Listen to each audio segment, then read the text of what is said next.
Bon, ce soir, je ne vais pas vous montrer des traitements formidables, je n'ai rien inventé. Je vais vous présenter quelque chose d'assez triste, mais qui est très important pour tout le monde et pour tous les citoyens bien portants, parce qu'on est submergé avec mon épouse de coups de téléphone, d'appels au secours en disant j'ai un petit cancer du sein, on veut me faire la radiothérapie, la chimiothérapie, l'hormonothérapie et la dernière thérapie ciblée, alors que c'est inutile, en fait, dans la plupart des cas. Donc les gens ne nous consultent que quand ils sont dans la catastrophe. Or, malheureusement, si on veut résoudre les problèmes, il faut s'en occuper quand on est bien portant, quand on n'est pas en situation de stress et qu'on est capable d'appuyer sur les politiques. Et vous verrez, le problème est diabolique. Je ne suis pas du tout un anti-médicament. Moi, personnellement, je suis chirurgien, mon médicament, c'est le bistouri, mais mon épouse était chimiothérapeute, cancérologue, et on a donné des poisons à des tonnes de gens pour les sauver. Hein, parce que tout médicament efficace, malheureusement, a des effets secondaires. Donc le problème est de savoir comment les donner, quelle dose, connaître l'antidote, etc.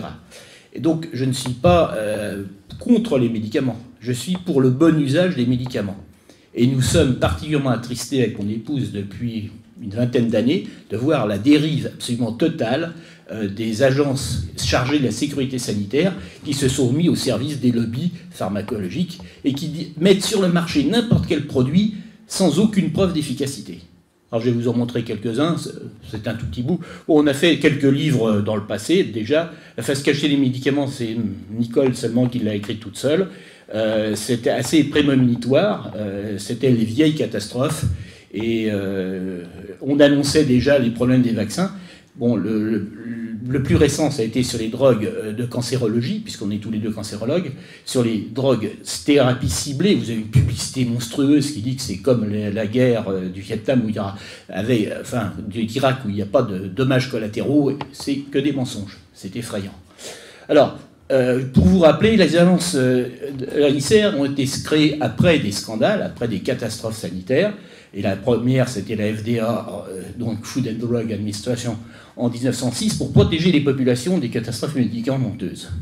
Mais depuis le nouveau siècle, depuis une vingtaine d'années, malheureusement, la multiplication des scandales sanitaires, qui se fait de plus en plus vite et de plus en plus grave, je veux dire, le Vioxx, c'est 30 000 morts. Hein, l'Aventia, c'est 20 000 morts. Donc c'est pas...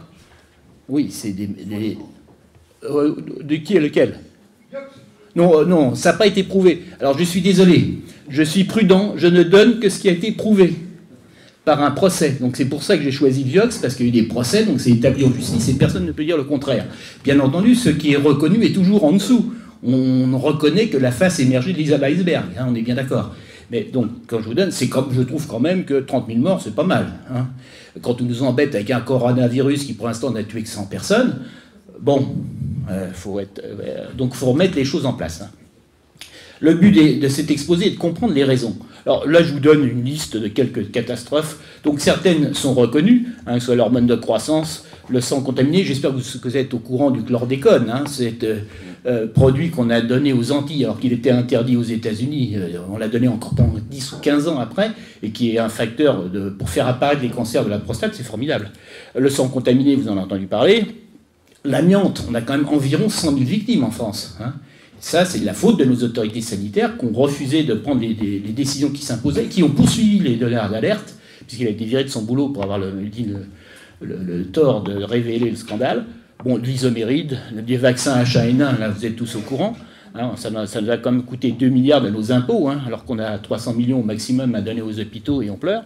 La dépakine, vous êtes au courant aussi. Donc le Vioxx, je l'ai choisi un peu volontairement. La thalidomide, oui, c'était plus ancien. Non, mais cette liste n'est pas limitative. Hein, c'est quelques-uns. Bon, l'Avastin, vous n'êtes pas au courant, ça je vous en détaillerai un petit peu. Le Mediator, l'Avendia, qui était un anti-diabétique qui a également environ 20 000 morts à son actif.